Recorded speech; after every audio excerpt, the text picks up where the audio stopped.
Good morning, dear students. Once again, I am come back. How are you? I think you all are well, no, at your homes. And today, the new topic with I am coming here. My topic is here today, planning. बहुत बहुत धन्यवाद आपका तहे दिल से। आप सबों ने हमारे वीडियो को अच्छा लाइक किया है, सब्सक्राइब किया है, उसके लिए। आज डियर स्टूडेंट्स, हम लोग जो यहाँ बात करने वाले हैं वो टॉपिक है प्लानिंग की। आज हम लोग प्लानिंग पे बात करेंगे कि सोशल साइंस में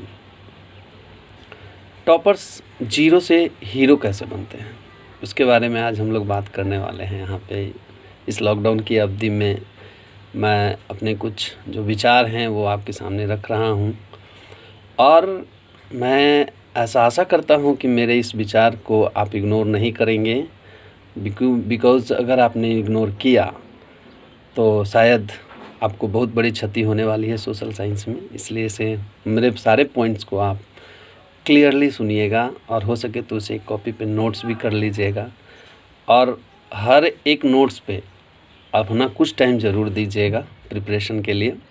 अगर आप 9th-10th के बच्चे हैं तो आपको ये वीडियो बहुत ज़्यादा फ़ायदा करेगा, देखना चाहिए। और जो बच्चे नीचे क्लास के आ रहे हैं 6, 7, 8 वालों के लिए भी ये वीडियो अच्छा रहेगा। 7th वाले बच्चे भी इस वीडियो से एकदम फर्स्ट फेज में बहुत कुछ सीख सकते हैं। तो चलिए, मैं समय को नष्ट ना करता हूँ और आगे आपको उस प्लानिंग के बारे में बता रहा हूँ। कहा जाता है छात्रों कि खुशियाँ, लोग, एक बहुत पुरानी कहावत है, हमने सुना था, हमारे सर ने भी बताया था हमें बच्चे में, जब हम छोटे क्लास में पढ़ते थे तब, कि बिना प्लानिंग की खुशियाँ भी ना बोझ जैसी लगने लगती है। चलिए, इस बात को मैं उदाहरण से आपके सामने प्रस्तुत करता हूँ। देखिए, किसी भी फैमिली में बच्चे का जन्म होना, बच्चे means I mean here just targeting you at a boy, हाँ, तो बच्चे का जन्म होना कितनी बड़ी खुशी होती है। शादी हुई, एक बच्चा हो गया, तो लोग उस खुशी को बहुत बड़ी खुशी मानते हैं। अब ज़रा सा इस बात को आप ध्यान से सुनिएगा कि वो खुशी, अब किसी की शादी हुई और एक बच्चा 1 साल में जन्म ले लिया, अपार खुशी की बात है। अभी तक उस बच्चे की कोई प्लानिंग नहीं की गई थी और अगले साल में पुनः एक बच्चे ने जन्म ले लिया, वो भी एक लड़का है। देखिए, वो भी खुशी है। और ऐसा तीसरे साल में भी हो गया, यानी अब 3 साल के अंदर में ही 3 बच्चे ने जन्म ले लिया है, तीनों बेटे ही। लेकिन क्या बताइए आप, ये तीनों बिना प्लानिंग के, ये तीनों खुशियाँ बिना प्लानिंग के आ गई। अब उसके माँ बाप के लिए बोझ होगा कि नहीं? वो बिल्कुल हो गया बोझ। बच्चे का एजुकेशन कैसा होगा, बच्चे का हेल्थ रिलेटेड प्रॉब्लम्स कैसा होगा, बच्चे का के ऊपर दिया जाने वाला केयर कैसा होगा, ये कोई भी प्लानिंग उन्होंने किया ही नहीं, और ये खुशी उनको एक बोझ की तरह लगने लगी। बिल्कुल यही बात मैं आपको बताना चाह रहा हूँ इस वीडियो में, कि खुशियाँ भी अगर होती है ना, और वो बिना प्लानिंग की होती है, तो वो एक बोझ हो जाती है। इसलिए बिना प्लानिंग का कभी हम लोग चल ही नहीं सकते हैं। एक छोटा सा काम भी घर में वर्कआउट करना होता है, एक छोटी सी, आपको अगर कोई कार्यक्रम प्रोग्राम को अगर अच्छे से ये करना होता है, पार लगाना होता है, तो भी आपको प्लानिंग करनी ही चाहिए। और यहाँ तो बहुत बड़ी बात है, आप बोर्ड एग्ज़ाम्स को देने जा रहे हैं, तो बिना प्लानिंग के आपके बोर्ड एग्ज़ाम्स कैसे होंगे? बिल्कुल बेकार होंगे, पेपर्स गंदे होंगे। और अगर आपने प्लान, बहुत अच्छा पढ़ते हैं आप, बिल्कुल सही बात है, पढ़ाई करते हैं आप, 12 घंटा पढ़ते हैं, कोई 14 घंटा पढ़ता है, कोई 16 घंटा पढ़ता है, but without planning it will be not gives the all fruits of your achievement. I am telling here this. तो आपको भी प्लानिंग करनी चाहिए। सोशल साइंस से रिलेटेड कुछ मैं पॉइंट्स बताऊंगा, उस पर आप केयर कीजिएगा कि कैसे आप क्रैक करेंगे सोशल के इस महाजाल को अपने बोर्ड एग्ज़ाम्स में। सबसे पहले मैं बात बताना चाहता हूँ कि पहला पॉइंट है बुक का चुनाव। किस तरह के बुक्स का चुनाव करें हम? मार्केट्स में बहुत सारे बुक्स हैं, रिफ्रेशर्स हैं, कुछ हेल्प बुक्स हैं, साइड्स बुक्स हैं, लेकिन मैं यहाँ पे बताना चाहूँगा कि आप टेक्स्ट बुक का ही चयन करें, एनसीईआरटी बुक का ही चयन करें। 4 किताबें दूसरी पढ़ने से बेटर है आप एनसीईआरटी की किताबों को 4 बार पढ़ लें। ये मेन पॉइंट ऑफ व्यू होना चाहिए आपके पास, क्योंकि उसमें जो मैटर्स दिए होते हैं, उसमें जो आपको बताया गया है, उसकी सत्यता की पूर्णतः जांच की हुई है, प्रमाणित है। लेकिन बाहर के बुक्स में कभी कभी मेरे सामने भी बच्चों ने कुछ आंसर्स लेके आया है, मैंने देखा है, वो रिफ्रेशर से या कहीं से उन्होंने लिखा है जो बिल्कुल ही उनके क्वेश्चन से डिफर है। वहाँ पे आप मार खा जाएंगे, ठीक है। इसलिए बुक्स का चुनाव काफ़ी एकदम बिल्कुल गहन दृष्टिकोण से आपको करना चाहिए। चलिए, पहली बात हो गई। अब दूसरी बात पे हम लोग चलते हैं, प्रश्नों को सोल्व करने का तरीका। देखिए, कहाँ पे इस पॉइंट पे बच्चे ज़्यादा नर्वस होते हैं। उनके पास पता नहीं चलता है कि कितना लिखे, क्या लिखे, और आगे चल के समय ही नहीं बच पाता है बोर्ड्स में। और बच्चे जो होते हैं सारे क्वेश्चंस छोड़ के चले आते हैं, बहुत सारे क्वेश्चन कर भी नहीं पाते हैं वो। तो मैं यहाँ पे आपको बता रहा हूँ टाइम मैनेजमेंट के बारे में। देखिए, वहाँ पे जो होते हैं तीन तरह के प्रश्नों का वहाँ पे ब्यौरावार अध्ययन करना होता है आपको। 1 नंबर का क्वेश्चन जिसे कहता है 1 मार्क क्वेश्चन, उसमें आपको ज़्यादा टाइम नहीं देना है। कितने बच्चे होते हैं उसको भी ना लेंदी बना देते हैं, लंबा लिखने लगते हैं। ऐसे क्यों, ज़रूरत नहीं है। बस आपको 1 वर्ड और 1 सेंटेंस इनफ। बहुत ज़्यादा अगर आप प्रभावशाली अपने प्रश्न के उत्तर को बनाना चाहते 1 मार्क्स वाले को, तभी आप 2 सेंटेंस का सहारा लीजिए, अन्यथा 1 ही सेंटेंस में उसका जवाब दीजिए, ठीक है। अब बात करते हैं हम 3 नंबर के प्रश्नों की। बहुत सारे अब ऐसे प्रश्न आते हैं जिनका कैरी मार्किंग 3 होता है। तो 3 मार्क्स के प्रश्न में आपको एटलीस्ट 3 पॉइंट्स तो लिखने ही चाहिए। आंसर्स में 3 पॉइंट्स आपके लिखने ही चाहिए। कभी कभी समस्या आती है क्या कि हमारे टेक्स्ट बुक्स वगैरह में वो 3 पॉइंट्स नहीं होते हैं, है ना, जिसके बारे में हमें लिखना होता है। वहाँ पे कैसे निकालूँ मैं, 3 पॉइंट्स हैं ही नहीं। तो आपको वहाँ पे जो टेक्स्ट बुक में दिया हुआ है उसको अच्छे से पढ़ने के बाद उसको ब्रेक करना होता है, तोड़ना होता है, और तोड़ने के बाद अपना पॉइंट्स आपको बनाने होते हैं। आप उस तरह के सारे पॉइंट्स को, वो सारे मैटर्स को 2 बार 3 बार 4 बार पढ़ें और अपना पॉइंट वहाँ पे निकालें। और कुछ बुद्धि का भी परिचय देना है आपको। देखिए, 2 पॉइंट्स आपको इजी वे में मिल रहे हैं, तीसरे पॉइंट्स आपके पास नहीं है, तो आपको करना क्या होता है ना, खुद से 1 पॉइंट्स डाल देने होते हैं। उन दोनों पॉइंट्स के ऊपर आधारित एक इतना सेंस तो होना ही चाहिए, because you are reading in standard 10th, you are going to be in the board examination. तो आपके पास इतने सेंस तो होने ही चाहिए कि आप कैसे हम एक अदर पॉइंट्स को बना लें समय रहते। फिर आते हैं हम लोग 5 मार्क्स वाले क्वेश्चंस पे। ये मार्क्स जो होते हैं ना, सबसे टॉप वे में माने जाते हैं और इसमें लिखना भी अधिक होता है। तो 5 मार्क्स वाले क्वेश्चन में एटलीस्ट आपको 5 पॉइंट्स बनाने चाहिए। और पॉइंट्स जो बनाने चाहिए आंसर्स लिखने के टाइम में, आपको पॉइंट्स बना के उन्हें बोल्ड कर देना चाहिए, बोल्डली उसके पॉइंट्स को लिखने चाहिए और अंडरलाइन करना चाहिए। इतना अट्रैक्टिव वे में आपके आंसर्स आने चाहिए कि वो दूर से ही जो आपके एग्ज़ामिनर हैं उन्हें दिखे। और ऐसा होने से एग्ज़ामिनर को ज़्यादा उसमें ये नहीं लेना पड़ता, अफोर्ड नहीं लगाना पड़ता है आपके प्रश्न के उत्तरों को ढूंढने में, और वो इजी वे में आपके पॉइंट्स को कैरी कर लेते हैं और उन्हें ये सेंस मिल जाता है कि आपने बहुत अच्छा लिखा है। बच्चे यहीं पे मार खा जाते हैं।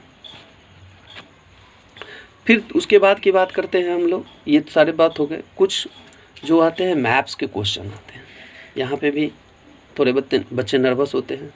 तो मैप्स के बारे में मैं बताना चाहता हूँ कि जैसे हिस्ट्री का मैप्स वर्क आ गया, तो आपको टेक्स्ट बुक में सबसे पहले जान लीजिए, जो टेक्स्ट बुक में दिया हुआ उससे अधिक मैप्स नहीं आते हैं। बस आपको उतने ही मैप्स के प्रैक्टिस करने हैं जो आपके टेक्स्ट बुक में दिए हुए हैं। तो आप उसको देख लें और देखने के बाद एक दूसरी जगह पे उस मैप का प्रैक्टिस कर लें। एक बहुत सारा मार्केट में मिलता है मैप प्रैक्टिस बुक्स, उसको ले आएँ। यहाँ पे आप मिस कर जाएंगे अगर आपने प्रैक्टिस नहीं की है। तो बोर्ड एग्ज़ाम्स या कहीं भी एग्ज़ामिनेशन हॉल में आप भूल जाओगे, पक्का गारंटी। आपको पहले से ही इन सारे मैप प्रैक्टिस बुक्स का प्रैक्टिस कर लेना चाहिए। और ख़ास करके जियोग्राफी वगैरह में तो बहुत सारे मिनरल्स होते हैं, बहुत सारे ऑयल्स फील्ड होते हैं, बहुत सारे ये रिसोर्सेस होते हैं, उनके बारे में प्रॉपर ढंग से आपको जानना होता है। और वो तभी जान सकते हैं जब आप मैप प्रैक्टिस बुक पे आपने प्रैक्टिस किया। बच्चे अगर नहीं कर पाते हैं तो वो मिस कर जाते हैं। और एक अच्छा सोशल स्टूडेंट होने का सबसे पहला नियम ये है कि आपको कम से कम इंडिया का मैप तो बनाना आना ही चाहिए, है ना।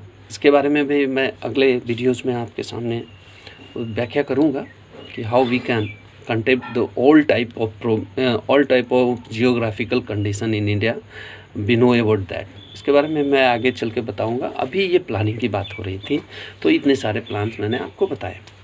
उसके बाद मैं बात कर रहा हूँ जो सबसे मेजर रोल अदा करने वाला आपके बोर्ड एग्ज़ाम्स में, वो है आपका राइटिंग स्किल। वो तुरंत नहीं आएगा। आप 10th में अपेयरिंग होने जा रहे हैं और सोच रहे हैं कि जब मेरे को एडमिट कार्ड मिल गई या 3 महीने बाकी है तो मैं अब राइटिंग स्किल में माहिर खिलाड़ी हो जाऊंगा। बिल्कुल नहीं। इसके लिए आपको 6th, 7th, 8th ज़्यादा हार्डली से हार्डली 9th क्लास में ही अपना फोकस उस पर डालना होगा। कैसे फोकस डालना है? आप अपने सोशल टीचर को अपने प्रश्नों को लिख कर दिखाइए और याद करने की कोशिश कीजिए। जो भी चीज़ें आप पढ़ते हैं उसको लिखिए, पॉइंट वाइज कैसे उसको असेंबल करना है इस पर आप केयर कीजिए। 9th क्लास से ही, 8th क्लास से ही जब आप ऐसा करोगे, तुरंत नहीं होगा ना। एग्जामिनेशन बिल्कुल नियर आ गया और आप सोचोगे ये करे वो करे, नहीं होगा। ये आपको 7th 8th से ही ये शैली के बारे में जानना चाहिए। और वहाँ पे बहुत सारे बच्चे 8th क्लास में भी होते हैं, सर आप पढ़ा दिए हैं तो आप ही आंसर्स दे दो। ऐसा नहीं होता है। आपको you should to find the answers firstly after learning, after reading the old lessons. Teachers will explain everything in the class but you have to find the answers, at least long based questions and short based questions। जो बच्चे ऐसा कर पाते हैं 7th 8th से ही, वो बच्चे 9th में आके जनरली 50% तो फिट हो ही जाते हैं आंसर्स को फाइंड करने के लिए और लिखने के लिए। और जो बच्चों ने 9th तक ऐसा कोई प्रैक्टिस नहीं किया है, बिल्कुल उनके पास एक बहुत बड़ा प्रश्न वाचक चिन्ह खड़ा होगा 10th के बोर्ड एग्जाम्स में कि कैसे लिखें हम अपने प्रश्नों को। प्रैक्टिस करना होगा शुरू से ही, पॉइंट्स बनाने कैसे हैं, अंडरलाइन करने कैसे हैं। और ज़्यादातर जनरली इसमें होता क्या है ना कि आपके पास जब प्रैक्टिस आ जाती है ना इन सारे प्रश्नों का जवाब देने का, तो आपके लिए ये खेल जैसा लगता है, सोशल खेल जैसा लगता है। और बच्चे लेंदी हो जाते हैं अगर इन सारी चीज़ों के बारे में नहीं जानते हैं तो ये बताना मेरा धर्म है। सबसे पहले मैं यही बात बताना चाह रहा हूँ कि अपने अंदर के डर को अगर आपको निकालना है तो आपको अपनी कैपेबिलिटी बढ़ानी होगी। और कैपेबिलिटी बढ़ाने के लिए क्या करने होंगे? टेक्स्ट बुक्स का पूरा अध्ययन करना होगा। उसके बाद आपको टाइम मैनेजमेंट पे केयर करना होगा। फिर क्वेश्चंस आंसर्स प्लानिंग पे आने होंगे। फिर आपको अपना राइटिंग स्किल्स बढ़ाने होंगे। इतने सारे काम करने होंगे। और अगर आप इतना सारा काम कर लेते हो, डरते हो किससे डरते हो? आज इस दुनिया का सबसे बड़ा रोग है कि लोग डरते हैं। सोशल साइंस जैसे चीज़ों से बच्चे डरते हैं। क्यों डरते हैं? आप किससे डरते हैं? यही डर को निकाल के फेंकना है आपको। डरना नहीं है।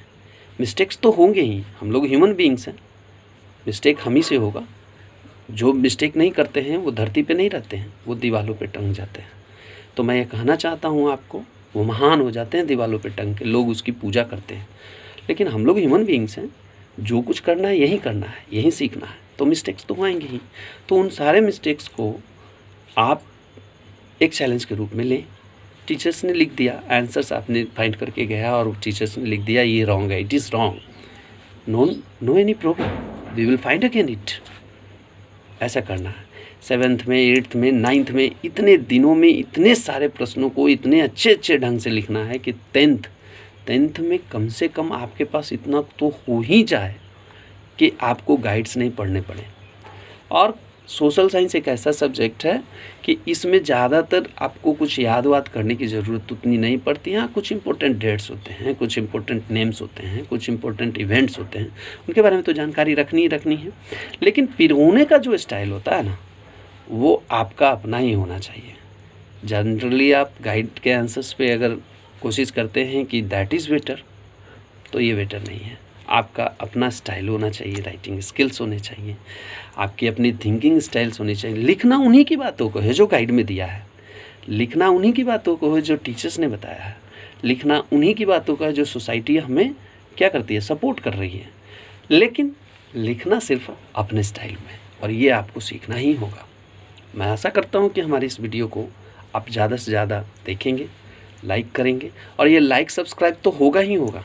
सबसे पहले मैंने जो चीज़ें आपको बताई है उन सारे पॉइंट्स को आप अपने पेज पे पॉइंटेड करेंगे और हर एक पॉइंट्स को अपने माइंड में एडजस्ट करेंगे और आने वाले दिनों के लिए अच्छे से तैयारी करेंगे।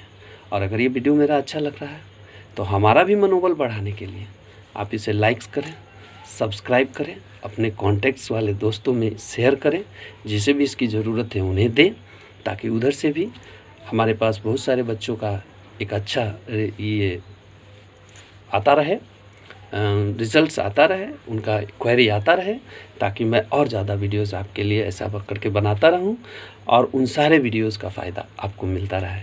Okay, thank you.